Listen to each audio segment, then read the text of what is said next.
Welcome to the Hammer Factor, where we help successful athletes share their genius with the world. On this episode, we have a true running genius who is the current 100-mile world record holder and now 100-mile treadmill record holder, which really caught our eye here at the Hammer Factor.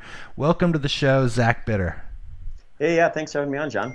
Yeah, man, my pleasure. Before we get into the show and a little bit more about some of your exploits, share something with our audience that most people don't know about you. Yeah, that's a good question. I have a couple that I think are kind of funny, interesting ones. One is I, at one point, worked for a circus, and the second one is I actually did a commercial with Alyssa Milano once upon a time as well. What did you do in the circus? I was really young. I think I was about to be a freshman in high school, and I lived in Baraboo, Wisconsin, which is home of Circus World Museum. So the summer after my 8th grade year, I applied for a job there to work in their big top concession stand. So it sounds better when I say worked at a circus than when I tell what I actually did there. But I was basically selling popcorn, cotton candy, and all that stuff. So what's the circus culture like? I'm just trying to envision. I mean, is it like a bunch of carnies, or how is it? It was a little different, I think, at Circus World, just because Circus World Museum is more or less stationary. They do a trip out to Milwaukee once a year for a huge parade, but they're more kind of like seasonal. So like depending on what your role is within that, it's everything from just like year-round kind of like backroom, like business management type stuff, to like the performers they're a little more mobile, I would say, because they're going to be around a lot in the summer when the big top shows open, doing whatever it is they do, whether that be like high rope or any of the circus show stuff. And then they'll probably move on to something else when the winter months come around in the Midwest. But it's an interesting group. I actually worked pretty closely with a couple of guys whose dad was it was owned by the state, but he operated it. He was like the manager. So it was kind of interesting to kind of hear those guys talk about everything that they had seen while they worked there as well. Circus, I like that one. That's one of our better interesting tidbits. Oh man, so where are you from, and what were you like as a kid, long before you were ever running 100 miles and that kind of thing? Yeah, so when I was born in New Ulm, Minnesota, but my family moved to Grand Island, Nebraska when I was like a year and a half old. So my kind of first memories were in Grand Island, Nebraska. And we moved to Baraboo, Wisconsin when I was going into 3rd grade. So most of my life, actually, I spent in the Midwest in Wisconsin. And I went to middle school, high school there, college there, and then ultimately moved out west after I had been teaching for a few years in Wisconsin. And but yeah, my youth, I guess, was not too out of the norm. I was really fortunate that my parents were very flexible with me doing a lot of extracurricular stuff with sports and things like that, but they were never really pushing me to do any one thing or any specific thing. They were just like, keep busy, do stuff, don't be lazy, and but beyond that, it's kind of your choice. So I played a lot of the traditional sports, like the baseball, football, basketball, soccer, and track and field and things like that. And that's where I probably first identified that running was the sport I'd really want to kind of focus most of my energies on anyway by the time I got well into high school and then certainly into college. What were your disciplines in running early on?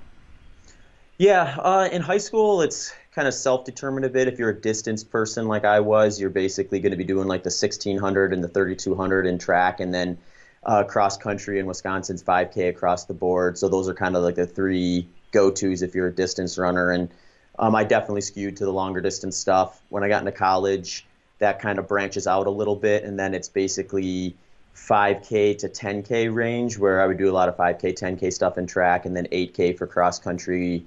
D3 does 8K for cross country, D1 does more 10K stuff, but those are kind of the ranges. That happens some 3Ks every once in a while as like fill gaps for meets where I wasn't targeting kind of my goal event and things like that. But the longer the better for me, and that's kind of one of the most valuable lessons I learned in college was I like the long stuff. So I guess it shouldn't be a surprise I ended up in ultramarathon. Were you successful as a scholastic collegiate athlete? I was just good enough probably in high school to be able to justify walking on a smaller program. I had some D2 schools recruit me and things like that, but for me it was kind of a secondary direction when it came to college. I was definitely there from an academic standpoint first, and when I decided University of Wisconsin-Stevens Point was where I wanted to go, then it was kind of like, well, if they have a cross country and track team, let's see what I have to do to beyond that. So I met with the coach, talked to him, got a feel for the program, and then, showed up on the first day and made the team. So just kind of stuck with that while I was in college. But I was more or less a moderate talent, I guess, amongst a very competitive Division III school. Stevens Point was routinely competitive in the national level, so I had a lot of really fast teammates, and I was kind of moderate amongst them, I would say. So I wasn't a rock star by any stretch of the imagination. I was pretty fortunate to make it on the varsity team or get to the conference meet and things like that. So it really gave me, I think, the opportunity to really learn the sport and kind of find out, like, well, why are we doing what we're doing? Like, why do we do this workout here and that workout there? And just kind of begin to put together just like an understanding of, what parts of the sport I really liked, what parts I really had to work harder at, and kind of just find myself within the sport, I think. So then when I was done with college and no longer had like the team structure and the race season atmosphere, I could kind of more focus on the parts of the sport that I really enjoyed. And then it's kind of been about a 10-year journey from there for ultra marathons. So. How did you get into ultra marathoning? Did you just, was it a traditional, you signed up for a marathon, did a 50K and moved up, or did you originally start out being like, I want to run 100?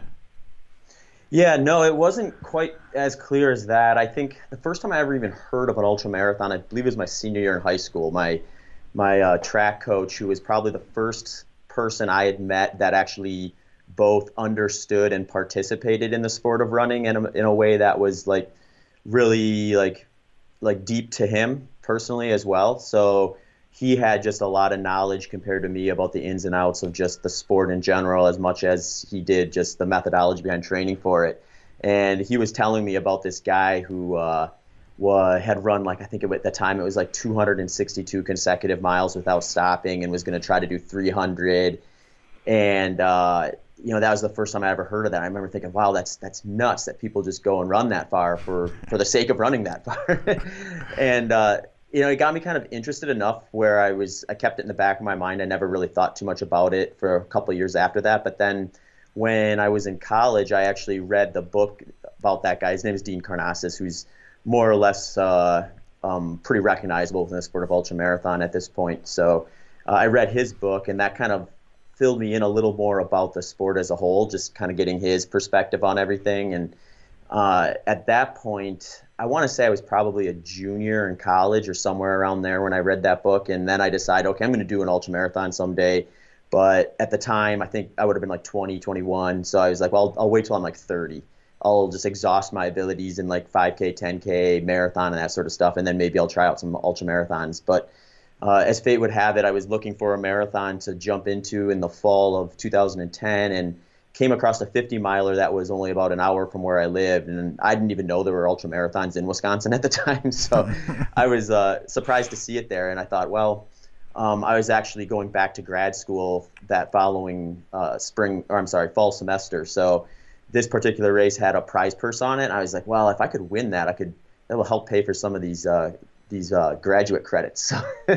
So I signed up for it. I was like, okay, I'm just gonna go for this. And it was the North Face Midwest Regional, and they labeled it as Madison, Wisconsin, but it was actually a little closer to Milwaukee and the Kettle Moraine trails. And was this part of their endurance challenge thing that they? Yeah. Yeah. Mm-hmm. Okay. Yeah, I think it was maybe the third year they did it. I want to say 2008 was the first year that they ran those.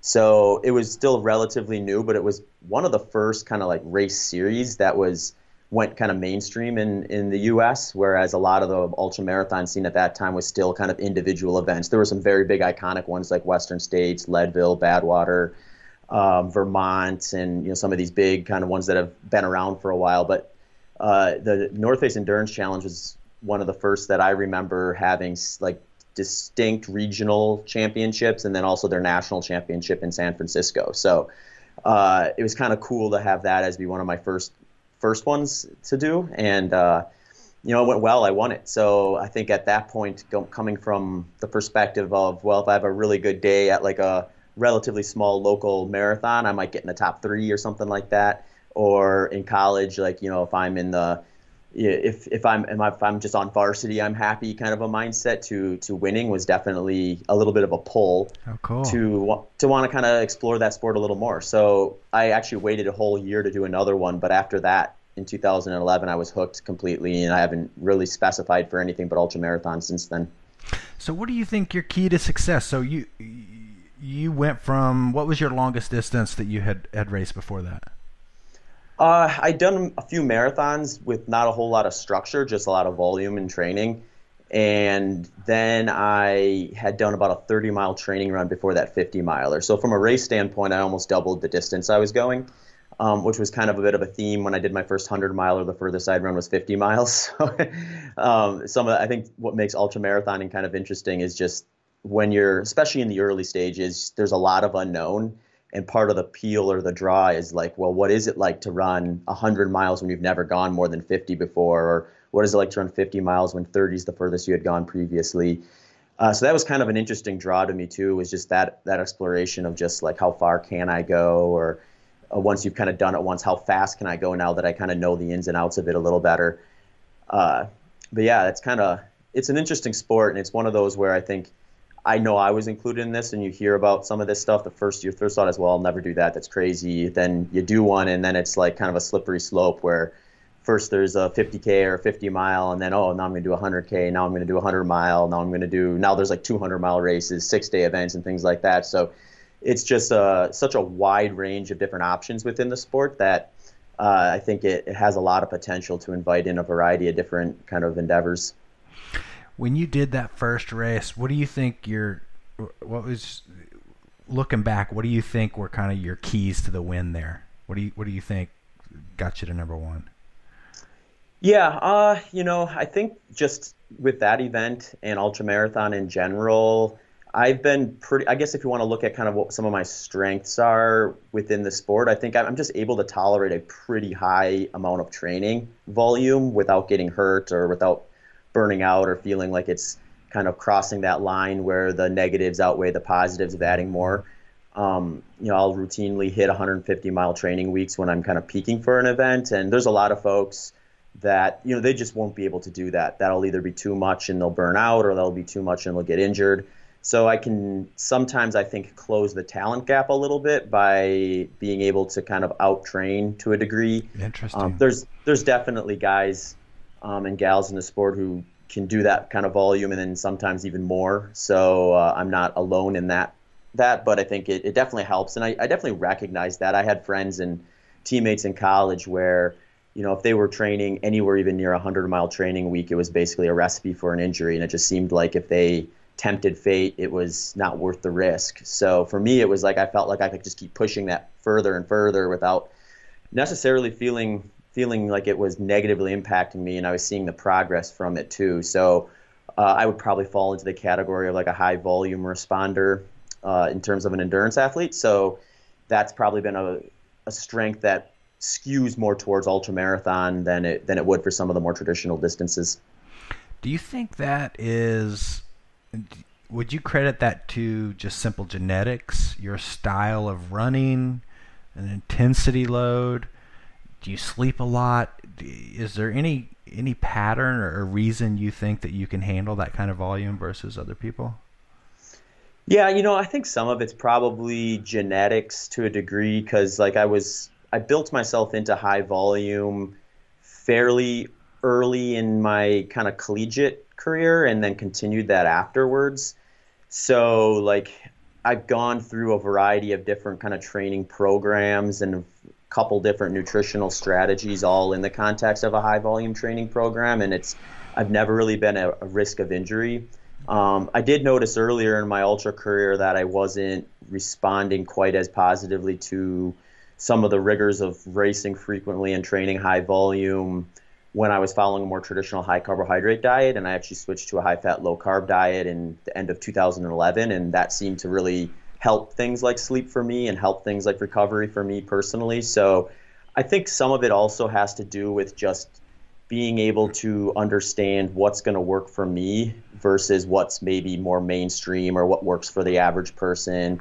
And then also being really curious about some of the stuff and paying attention to, even when I need a day off, taking a day off versus pushing through, and kind of really being mindful of that stuff. I think that's really, really helped me to be able to tolerate some of that higher volume stuff over the course of time. But there's certainly a genetic component too, because my college teammates that were running lower volume than me and would always get injured, they weren't necessarily doing anything too terribly different. It just happened to be the case for them. So I think it's just a variety. It doesn't necessarily mean high volume is the only way either. I coach clients who are relatively low volume and they respond a lot to more like speed sessions or things like that, or low impact exercises that are going to be maybe a little less jarring to their body, and they do just fine with it. So some of it's just kind of discovering who you are and knowing where you can take risks and where you shouldn't take risks. And I've been fortunate enough to be injury free long enough, I guess, that I've been able to kind of tease a lot of that out for myself as an individual and find out what's going to work for me and keep me up and running. Fascinating. So a little later in my interview, I was going to get into this, but I want to seg right into it because you just brought it up. Tell me about your diet. Yeah. I would definitely put myself in a category of high fat, low carb, which I think sometimes confuses people because there's a lot of kind of like subcategories within that too, where you can get like kind of classic keto or like ketogenic diets, which are traditionally like very low or completely absent of carbohydrate in some cases. And then you kind of have a more broad categorization of high fat, low carb, where you're not eliminating carbohydrates altogether or going kind of basement low, but you are being mindful of kind of where your primary macronutrients are coming from. And for me, that's kind of where I fit. My primary macronutrient, no matter where I am in training, whether that's peak training or recovery off season, I'm having more fat than carbohydrates.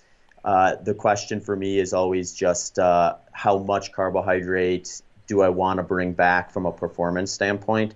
So I'll go from phases of the year where I would fit into like a classic keto framework if it's like off season or a recovery week or something like that.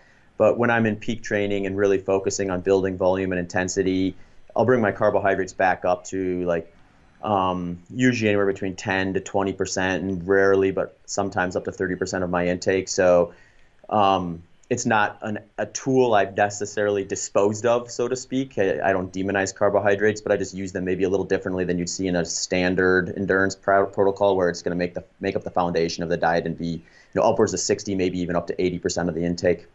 There was a school of thought for many years. Get carbo load and this get your pasta and that kind of thing. And there's a lot of research, and there's a lot of people who are having success with totally different diets. What do you when you're at 20% carbs? How many grams of carbs does that equate for you in a day? Yeah, on average, I'm probably around 100 to 150 grams if you just kind of span out over the course of the year. And then if you look at it from real pointed points, like if you grab random days out of the calendar year, it can fluctuate inside and out of that. So for example, I might be doing a 30-mile training run one day, but another day I might be completely taking off. So those are two very different energy demands. So I might flex up well above 150 grams on a day where I'm running 30 miles or a day where I'm racing. But then I'm likely going to be pairing that with a rest day or a very easy day following. So then I might go down to less than 30 grams or something like that. So it kind of ends up averaging out to be about 100 to 150 grams with some flexibility to kind of promote performance on days where that's the big objective, and then also promote recovery when that's kind of more where my focus is in. Wow, interesting. Do you know any other athletes who follow this regimen?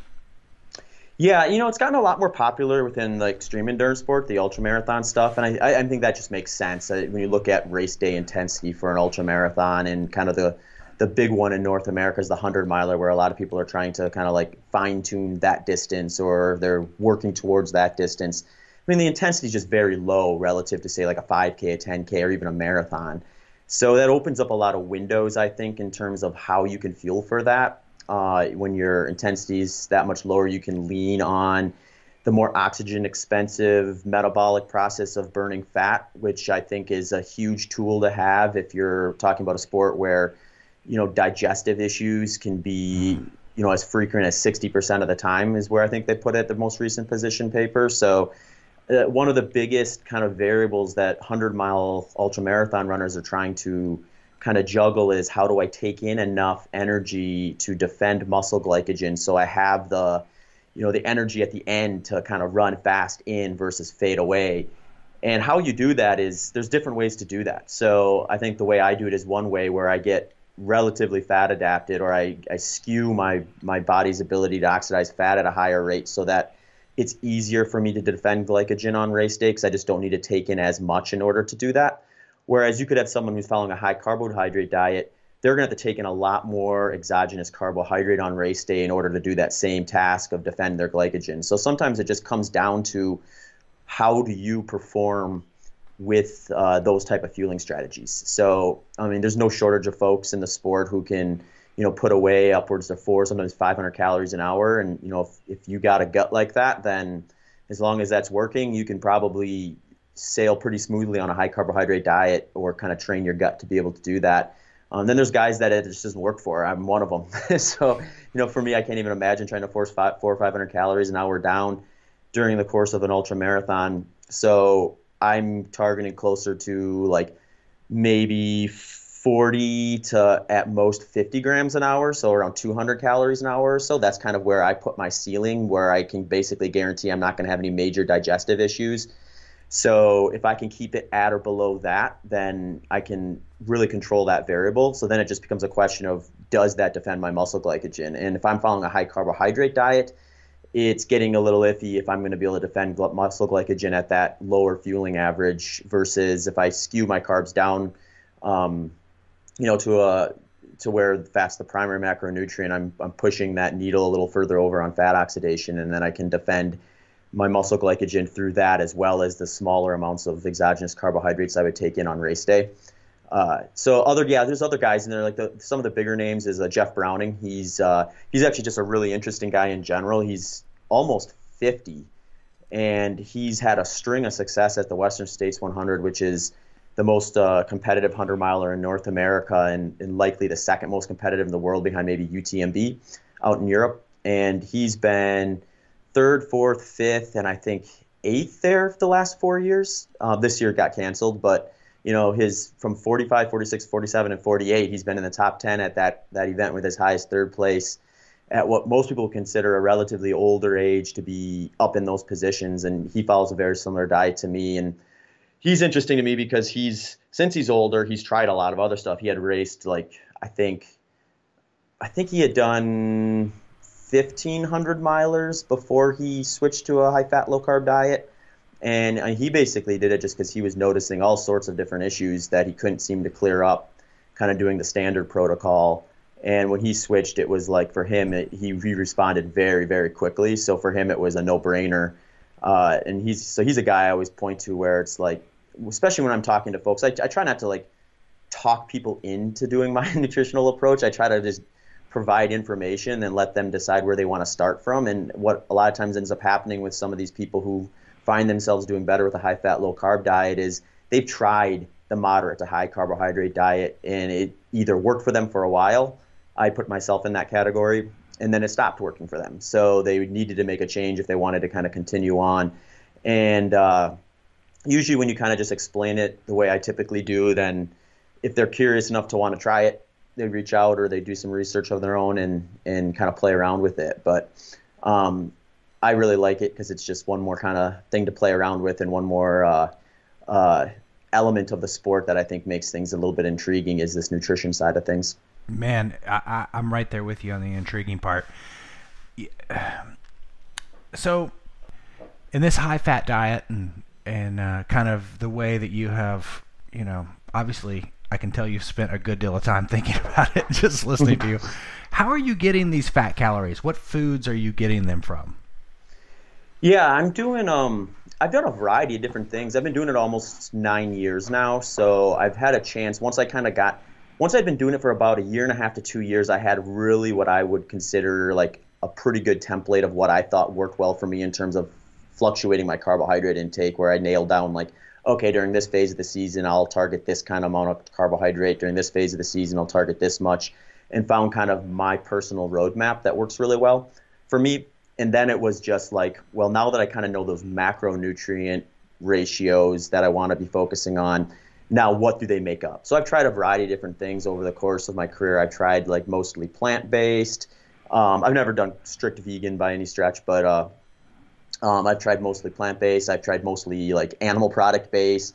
And usually I end up somewhere in between, where it's a combination of like plant and animal products that culminate the macronutrient profile I'm looking for. So some that kind of have found a typical spot in my diet over the years has been a lot of eggs, a lot of fish, olive oils, coconut oil, a lot of like fatty cuts of meat. Those are kind of the go-tos. I'll do like nuts and seeds from time to time too, especially when I'm in higher volume training and I'm just trying to get enough energy in for the next session. I'll do a lot of non-starchy vegetables, just to kind of, create, I guess, more or less a vehicle for some of the fats and the oils and things that kind of make up the fat portion of my diet. And for the carbohydrate sources, I'll usually do mostly like fruits, like berries, melons, raw honey, potatoes, sweet potatoes, that sort of thing, beets. Those will usually make up the primary base or foundation of my carbohydrate sources. And when I'm really kind of humming along and having a pretty high energy demand, I'll do some products. I work with a company called S Fuels, and they make some lifestyle products as well as kind of race day like performance type products. So when I'm trying to kind of dial that stuff in, they've got their train and life products, which are mostly fat, and then they have their Race Plus product, which has some fat but mostly carbohydrate. So I'll use their lifestyle stuff to kind of fill in some of the gaps from the fat side of things. If I'm doing a big workout, I'll use their Race Plus product. On race day, I'll use their Race Plus product, and kind of go from there. What about avocados, man? I'm a huge avocado fan. Yeah, I don't eat a lot of just straight avocados, but I do love guacamole. And I have a few jars of avocado oil that I've used too. So yeah, I don't mind them at all. And I'll usually have avocados mostly if I'm getting like a salad or something, making a salad or something, or a stir fry. I'll put some of those in there. But yeah, those are a good one too. They kind of like flow in and out of my diet. I'll go in phases where like I get a kick and buy like 3 or 4 of them, and then I'll eat them for a week or so, and then I'll not get them for a while. So there's a lot of foods that kind of do that though, where they kind of come in and out of my diet depending on just what I'm interested in at the moment. And then the ones I mentioned are the ones that are a little more kind of mainstream throughout the course of the year, and they typically don't float in and out as much. Now ultra running as a sport in general it seems to be very mountain based. UTMB, like you talk about, Western States 100, these iconic events, and yet you have the 100-mile world record that was on a track. Now, how did you blend those two, and when did the idea come up that you were going to set this record on the track? I'm just trying to get into your head about how that whole goal was formed through your ultra running experience. Yeah, no, it's a good question. It's a good insight too. I think, like, especially in North America, folks usually find ultra marathon through the trails, and that definitely draws kind of the girth of the fields in our sport, especially trail, and then trail or mountain trail is kind of another component of that just draws a lot of attention. But there's also some big road races too that have quite a bit of competition. One of the most competitive ultra marathons of any distance is probably the Comrades Marathon, which is about 56 miles over in South Africa, and that's on a road. So like there is some, like, if you look outside of North America, you can kind of find a little bit of the intrigue outside a little more readily than you can probably in North America. But for me personally, I got into the sport on the trails. I did only trail races in 2010, 11, and 12 and most of 2013 even. Although I did do a road marathon or a road 50 miler in 2012 in 2013, but it was like a fire road of basically crushed gravel that went through over a mountain range. So it was about as non-road as you can get with still being considered a road. And that's kind of when I started to discover that there was this kind of flat component to the sport. I had run my first real taste, actually. I was peaking for this race in 2013, the Tussey Mountain Back 50 miler, and it's the U.S. Road Championships. It's the one I just talked about with the rolling fire roads. Mm-hmm. And I had won it the year before, and I got second that year, but I ran a better race, faster time, and they actually had just changed the course and made it a little more difficult. So I was a little bummed that I didn't win, but also like intrigued that I had ran faster. And since that was kind of my last race of the season that I had planned out, I just got curious. I'm like, well, I wonder how fast I can kind of recover from these races and do another one. So I had this plan where I was going to do a 50 miler the following weekend and then another 50 miler and just see if I could do 3 50 milers 3 weekends.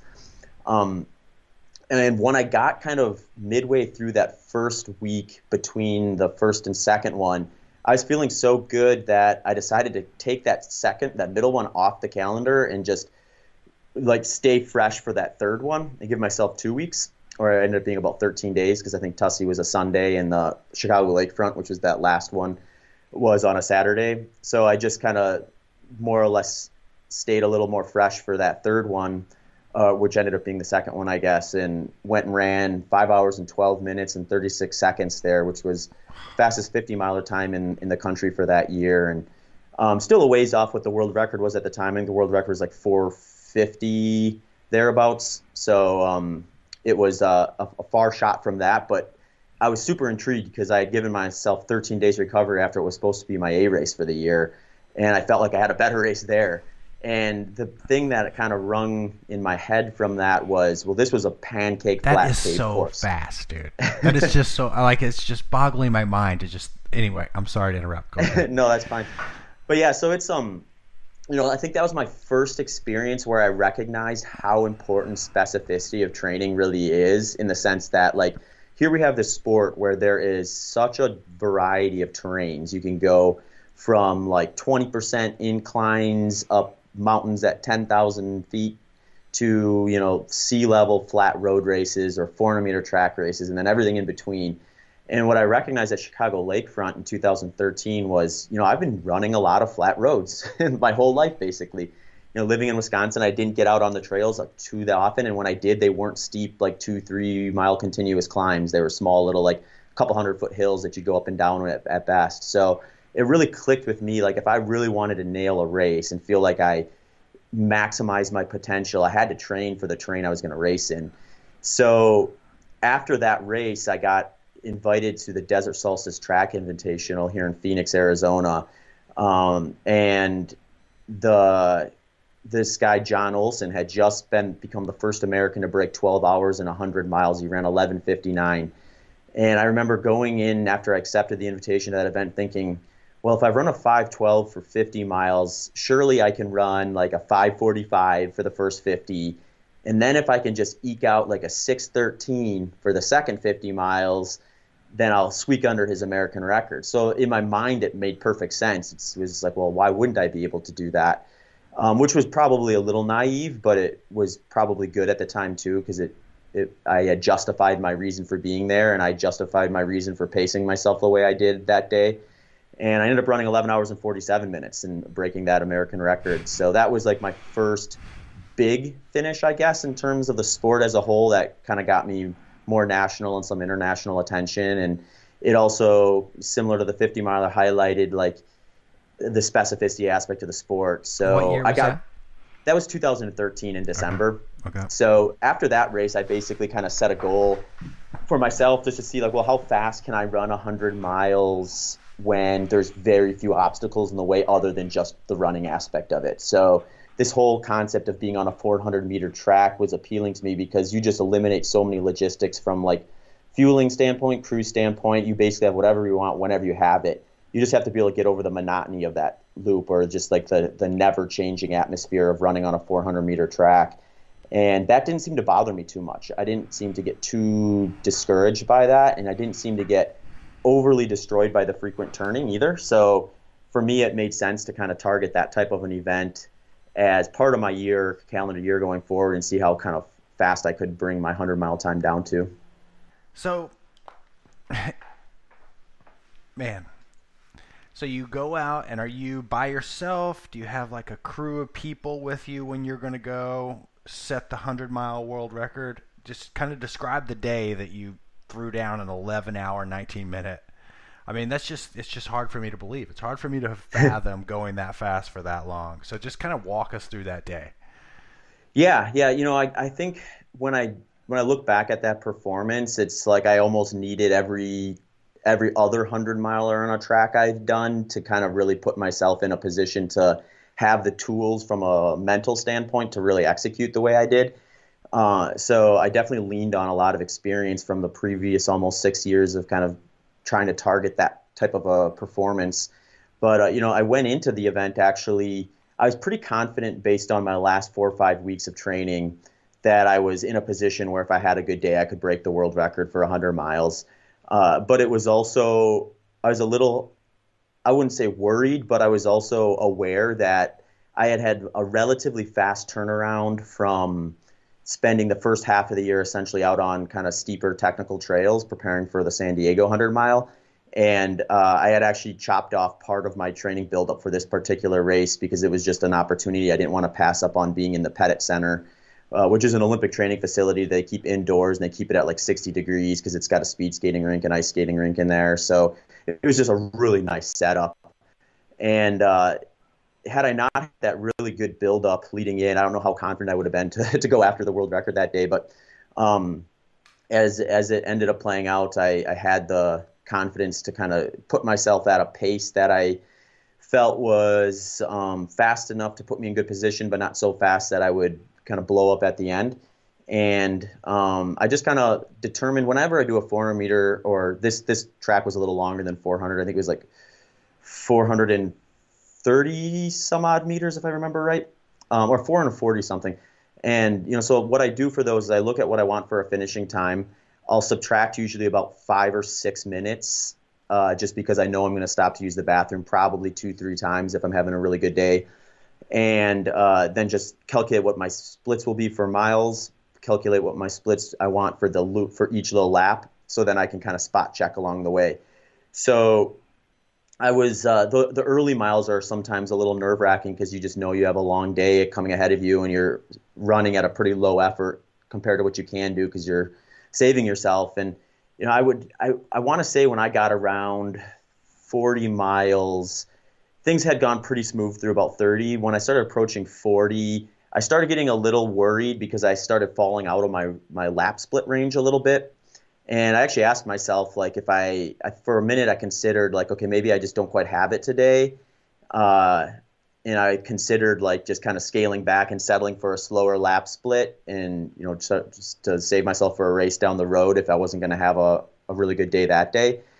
And at that point, I just thought about think about how many weeks and hours I had spent building up for that event. And then the fact that this event was in a place that was, like, pretty unique, being at the indoor facility at the Pettit Center.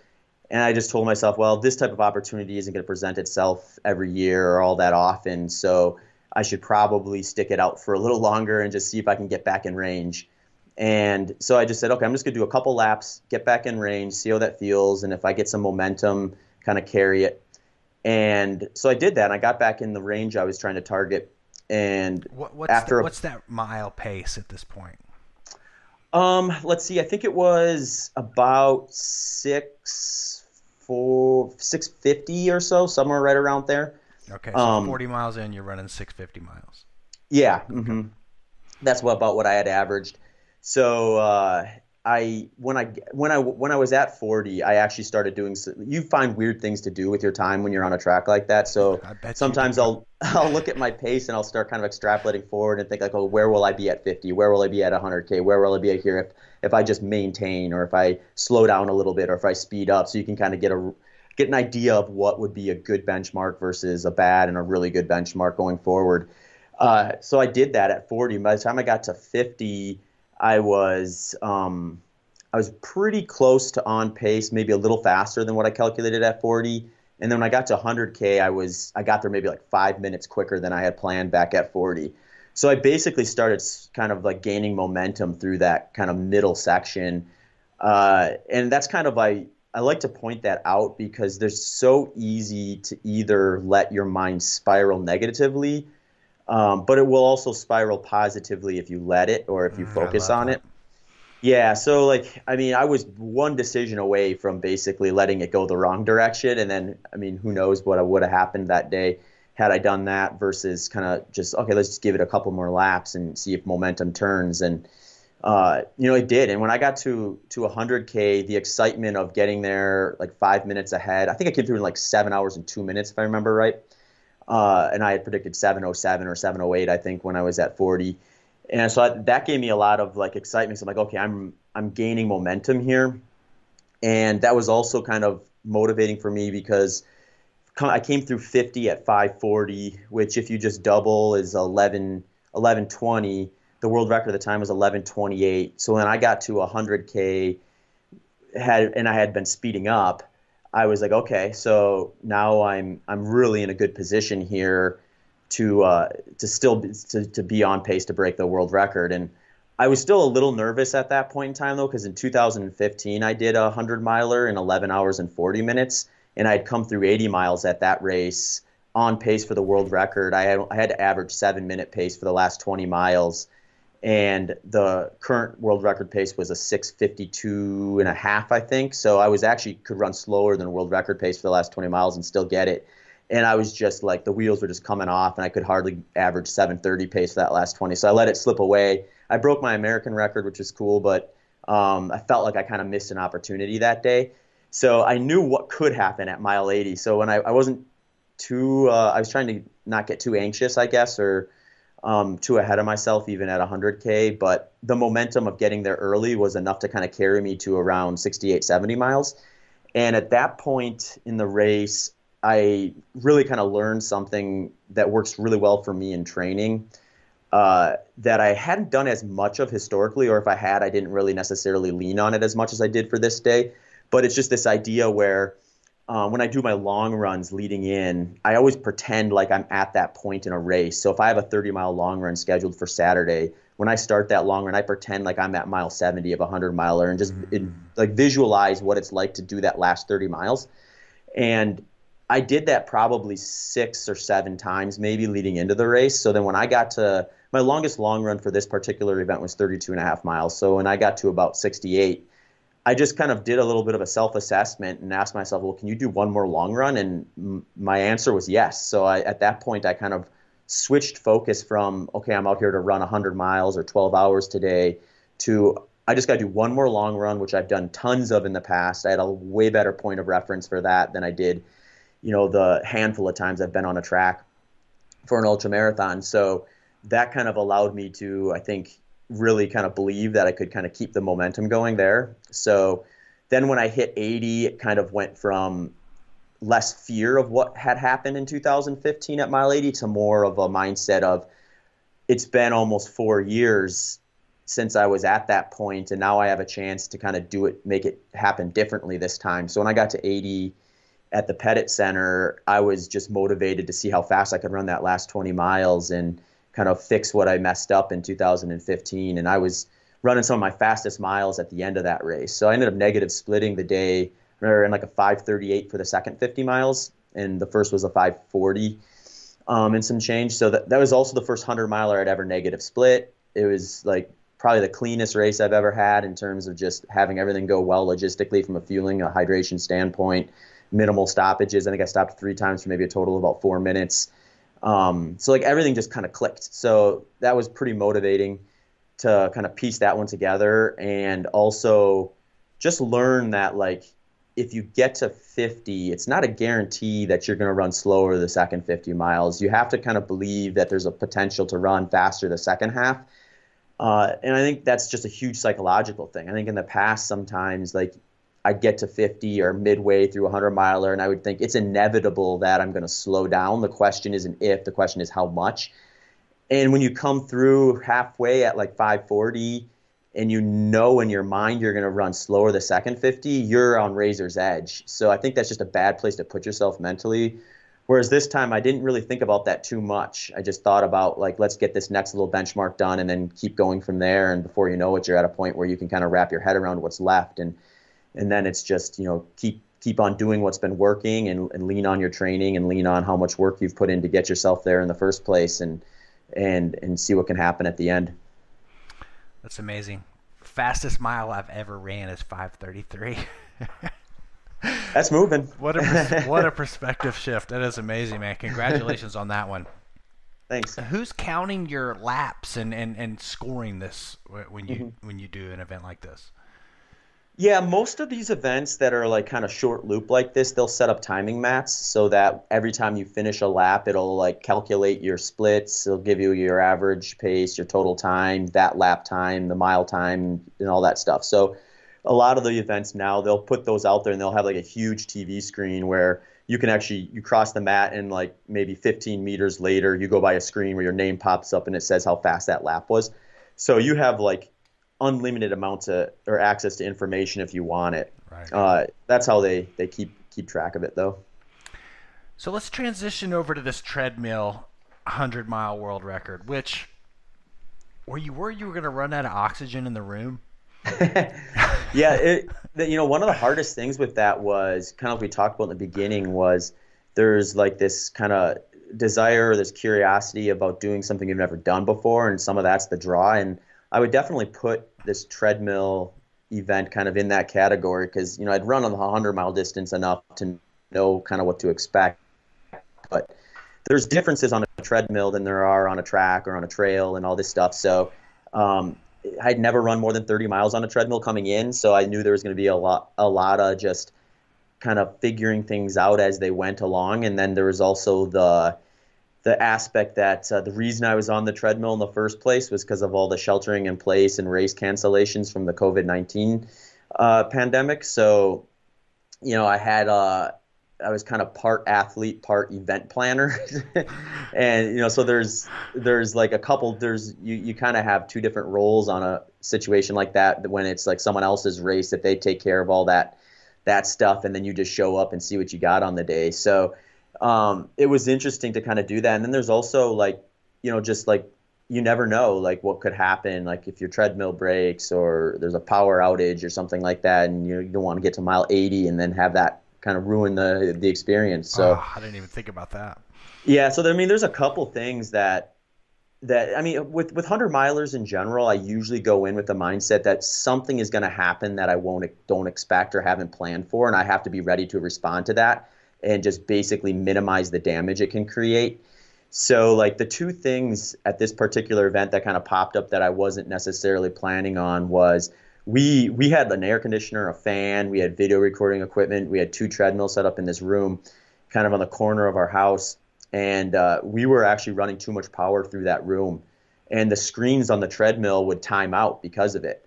So early on, I was switching treadmills like really frequently. Like I think my first switch was at like just under 3 miles, and then I was switching back and forth as these screens would freeze up because that's what the treadmills would keep going, but the screens would freeze, and that's how we were counting miles and time. So as soon as it would stop recording that, I'd have to hop to the next one if I wanted to count my progress.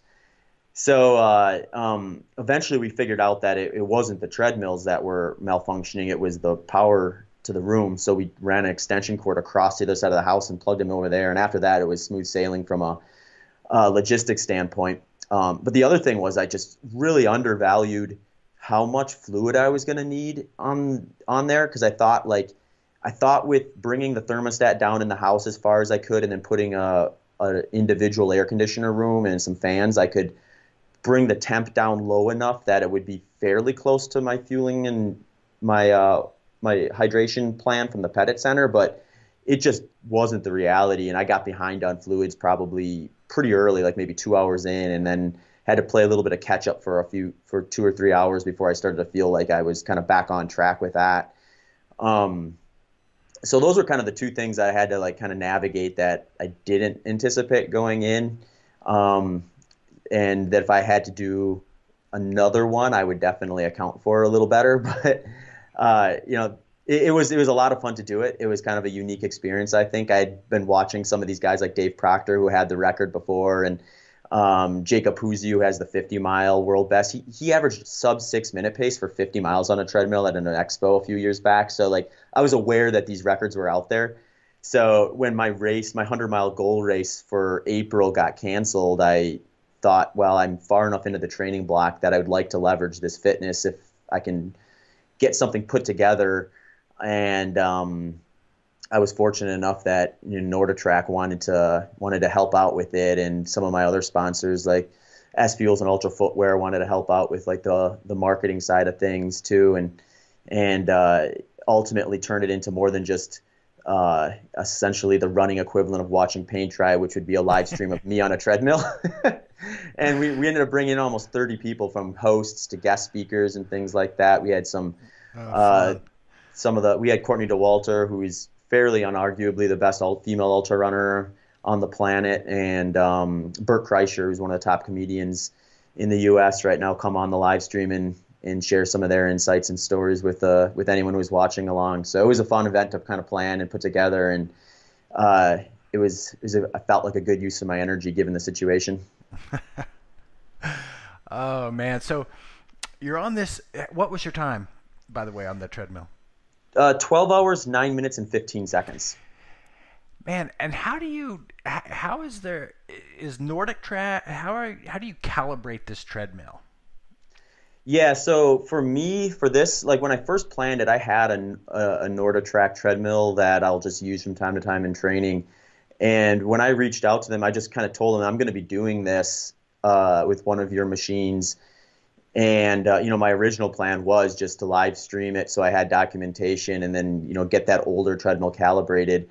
And they were interested, though. So they were like, well, if you don't mind, we'll send some of our engineers over and set up one of our newer models and get it all set up for you so that it's ready to go for the day of. So I was really fortunate. I had like 2 brand new machines that had been brought in earlier, like the week of the event, that were kind of fine-tuned for it. So I guess I was fortunate that NordiTrack wanted to be part of the whole operation. No, I bet they were freaking out when the screens were going out.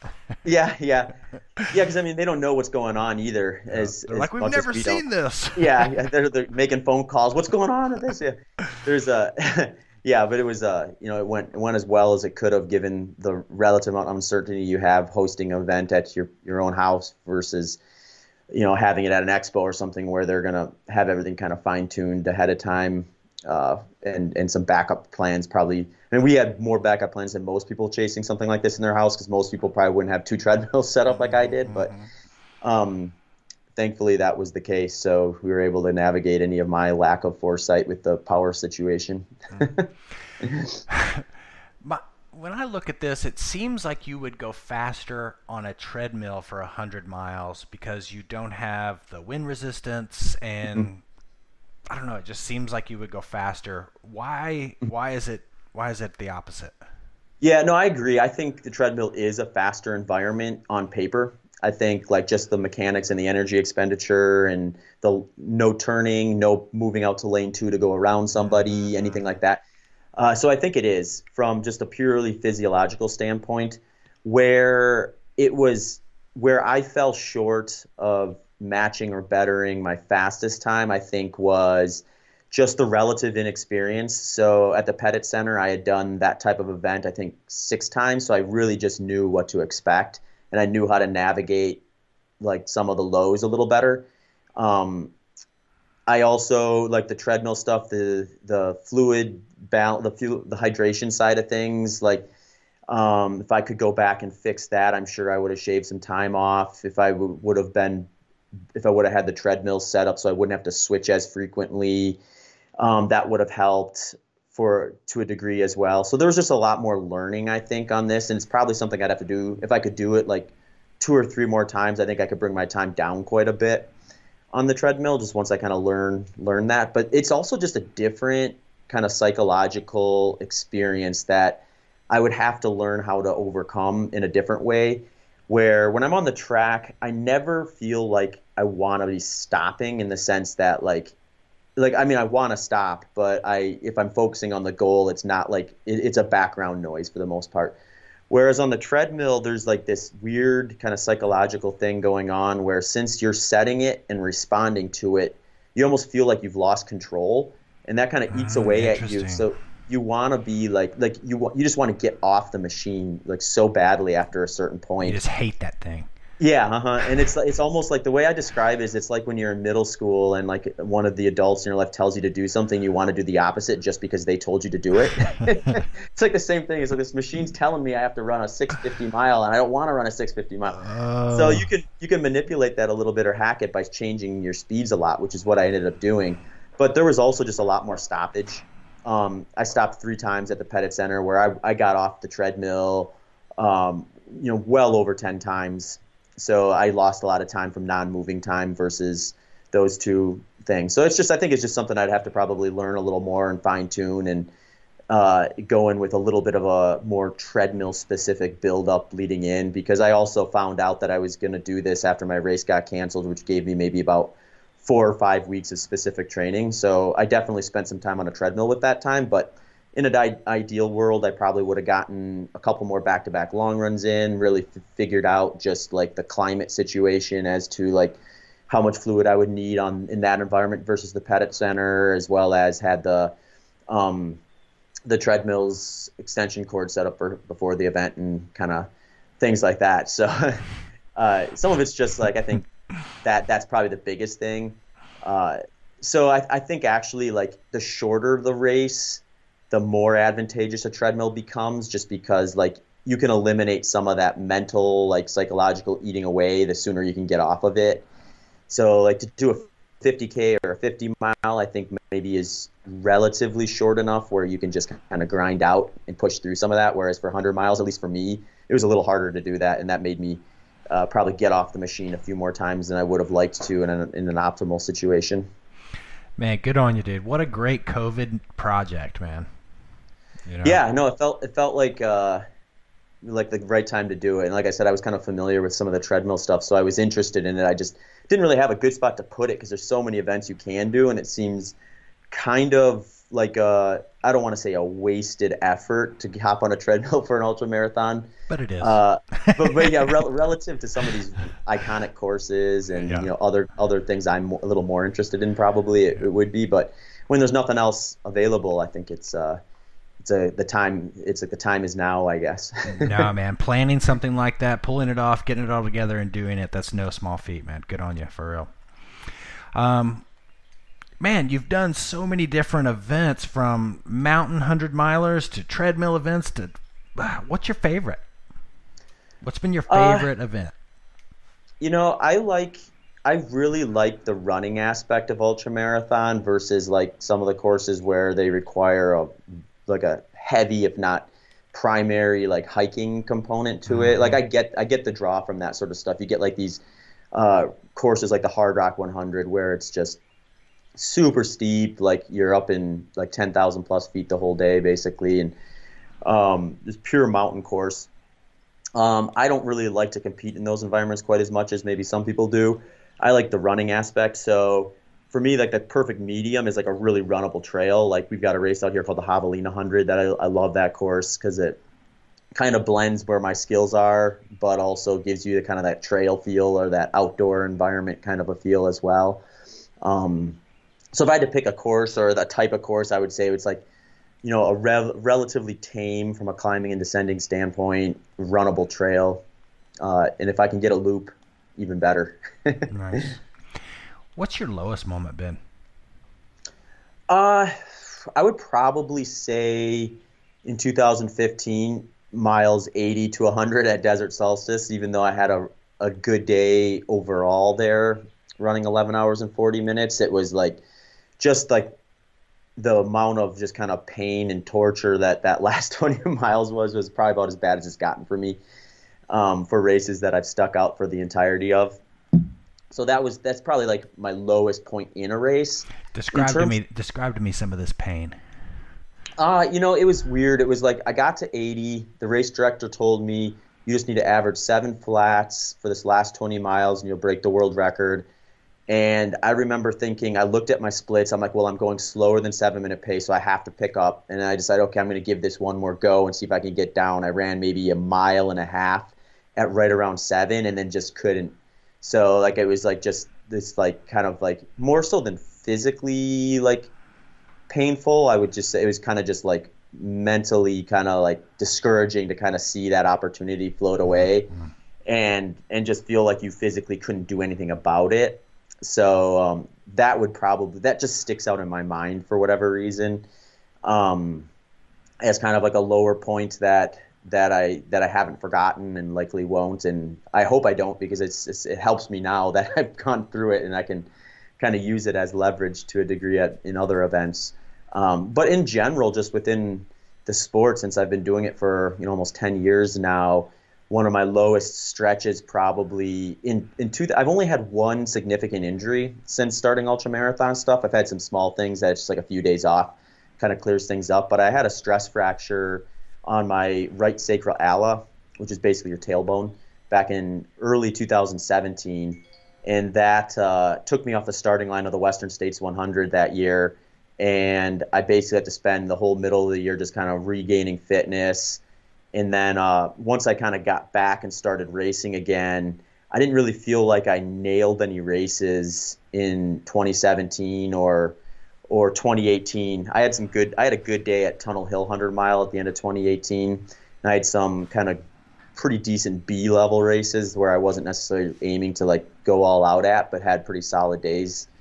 But nothing where I was just like, yeah, I just knocked it out of the park on that day for a pretty good stretch of time in there. And then starting out in 2018 was just like a little discouraging. And this is not too uncommon with ultra runners, where like you get to this, a lot of times people will kind of come into the sport, be like, I'm going to finish at all costs, like never drop out of a race type of a mentality.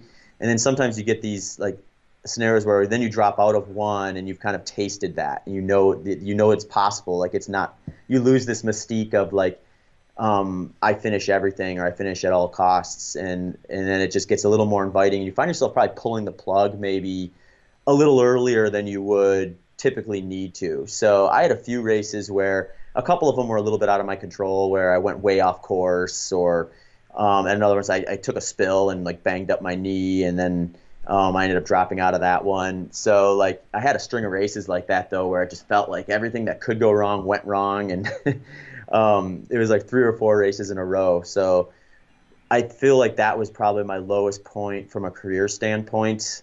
But then in 2019, you stick it out. You keep showing up. You keep doing what you know works. And, as long as you have the evidence in your training that shows that you should be ready for these things, you just got to keep showing up, I think. And I had no indication in my training that I was doing anything wrong or that workouts weren't going well. So I kind of just kept plugging away. And in 2019, I had, probably by far my best racing season of my career too. So sometimes you just got to ride out those lows, even if it spans the course of a year or more, and find yourself in the position to capitalize when it comes up. That's great advice right there. I want to reiterate that for our listeners. Ride out the lows, because there's going to be a high down the road. As long as you're putting in the training, as long as you're putting in the time, that's really good. What about your favorite moment? What's been the pinnacle of your career? Yeah, I mean, I'd probably have to say the 100-mile and 12-hour world records at the Pettit Center last August. That felt like I completed a goal that I had set almost 6 years earlier. So just like the amount of time and energy I spent in kind of fine-tuning that particular type of event made just kind of checking that one off the list of accomplishments that much more meaningful versus like a more typical build-up where like I might spend 4 to 6 months kind of doing all the fine-tuning and things like that leading into a race. So that one definitely sticks out as the most memorable. Very cool. What about the sport as a whole? Like, what do you, in ultra running, it seems like there's a direction of going to longer and longer races. Where do you see the sport at, and what's kind of your opinion on its direction right now? Yeah, it's been interesting because when I got into the sport, it was kind of when it just started to kind of re-expand back in 2010. So I kind of caught that first wave of like kind of let's get back out to these ultras and things like that. And so just seeing it basically grow every year since then has been really cool. And just the number of events that are available to folks is just exponential compared to when I first started. So I mean, I think that trend's going to continue, and I actually think the trail side of things and the ultra marathon side of things is going to be a little more inviting, kind of once we get through the worst of COVID-19, because there's just I think we can kind of set these environments up to be a little more mindful of that sort of an environment versus some of these like big city marathons where you have 40,000 plus people all packed into one little tiny area and then sending them all out. So like I mean, I think like the running community is going to grow when you see like economic downturns and you see like gyms close and things like that. People tend to turn to running and turn to these sports that are like kind of really kind of low bar to entry. I just need a pair of shoes and some running shorts and I'm off to the races, so to speak. So I think like we're going to see that growth rate even increase as we move forward. And I think it's just going to highlight like all the different events. So like there'll be I think the 100 miler will always have kind of this nostalgic type of feeling with it in North America. So like when people come in that are new to the sport, they'll probably learn that from people who've been in it, and that'll carry forward. But I also am I'm excited just to see like the wider talent pool come in. So like people can be a little more specific about what they train for. And we're seeing that even already where like when I started the sport, it was like, well, you just did ultra marathons. I mean, you do 50Ks, 50 miles, 100Ks, 100 miles. You do trail, you do runnable trail, you could do road. And you'd see guys and gals do really well at all of them. Whereas now it's like if you get to a competitive field, you better have trained for that specific course or someone else has. So I think we'll see some more specialization where like someone decides I'm just really good at like 100K. I'm going to put a lot of my energy in fine tuning 100K, or someone decides I'm a real good mountain runner. I'm going to put a lot of my energy into becoming a good mountain runner. And just these different disciplines will have enough talent in them where we'll see a lot of cool things and a lot of records broken and course records broken across the board, whether it's road, track, trail, or mountain and everything in between. Who's some of your favorite runners out there right now? Yeah, I mean, I love, like, if we're talking more current stuff, I really like watching guys like Jim Walmsley race. I think he's just, I think, a level of, I don't want to say talent because the guy works incredibly hard, but he's certainly talented as well. But just the way he's kind of like ascended in the sport over the last 5 years has been pretty cool. Like he's broken the course record twice at Lake Sonoma 50 mile. And I mean, he's got the two fastest times, and the next fastest is like 18 minutes slower than him. So, and that's one of the most tested 50 mile courses in the country. He's got the course record at the JFK 50 mile, which probably is the most tested 50 mile course in the country. And then course record at Western States 2 years in a row. So he's just been a fascinating guy to watch, kind of come into the sport and figure out what works for him and just knock it out of the park. And so I like watching him. I like watching Jared Hazen too. He's another Flagstaff guy who's somewhat in the shadow of Jim because he's gotten second to him a few times at some big events. But he's kind of another one where just kind of puts his nose down and works really, really hard and finds success because of it. Guys that kind of, when I got into the sport, that really kind of kept me really like interested and excited are there's a Mike Morton was this guy who he broke the course record at Western States. I believe it was in 97. And then he took about 10 years off from running because he had this hip issue that just kind of plagued him. And then he got back into it kind of the same time I started doing ultra marathons and just went on this streak where he was like winning a ton of running these really fast, flatter run 100 milers. And then ultimately at the age of, I think he was 42, getting third at Western States behind Rob Carr and Tim Olson. Tim Olson won and Rob Carr got second that year. And those two guys are two of the best runners at Western States in the history of the sport. To go along with like Jim Walmsley and Jared Hazen. But yeah, so watching Mike Morton kind of just reinvent his career and just go on this tear back when I first started was like super inspirational to me. And I'll always remember kind of his stretcher races back then, and that kind of kept me interested and kept me excited during some of those early years where I hadn't really knocked anything out of the park quite yet. Well, it's been fascinating dig into some of these adventures and journeys and things that you've done, Zach. Is there anything else you feel like you'd want to mention before we shut this interview down? Yeah, I mean, I think just in general with running, it's an open sport. It's like you don't have to be an ultra marathoner if you've never run before. Like there's a lot of great races from 5K up, and what I like to tell a lot of people who are interested in getting into running or they want to get into ultra marathon running is, be patient, be consistent, and start where you're at. It's easy to find someone who's been doing it for years and say, well, I'm just going to do what this person did because it worked for them, versus saying, well, where am I at? Where do I start from? And, I like to see people come in and say, okay, here's where I'm at. I run 20 miles a week. I need to build from there, and then kind of just really embrace the experience of getting to where they ultimately want to be. And I think when people do that right, they give themselves small goals along the way. So, maybe you want to run 100 miles someday, but that doesn't mean you have to do it next weekend. You can start in and say, okay, well, first I'm going to do a training block, a structured training block, and then I'm going to do some racing, and then I'm going to kind of work my way up to ultra marathons, and ultimately picking a distance and an event that you really care about and that is on an environment that you really want to train on. Because I think like when you look at even a really long race, like 100 miles, it's not very long in time compared to the amount of time you're going to spend training for it, preparing for it, the amount of energy, money, and just resources you're going to expend to get yourself there and things like that. So if you're gonna do it, I think make sure you enjoy the process as much as the event itself, so that it's something you can look back as a success, even if you don't have the perfect race day that you were looking for.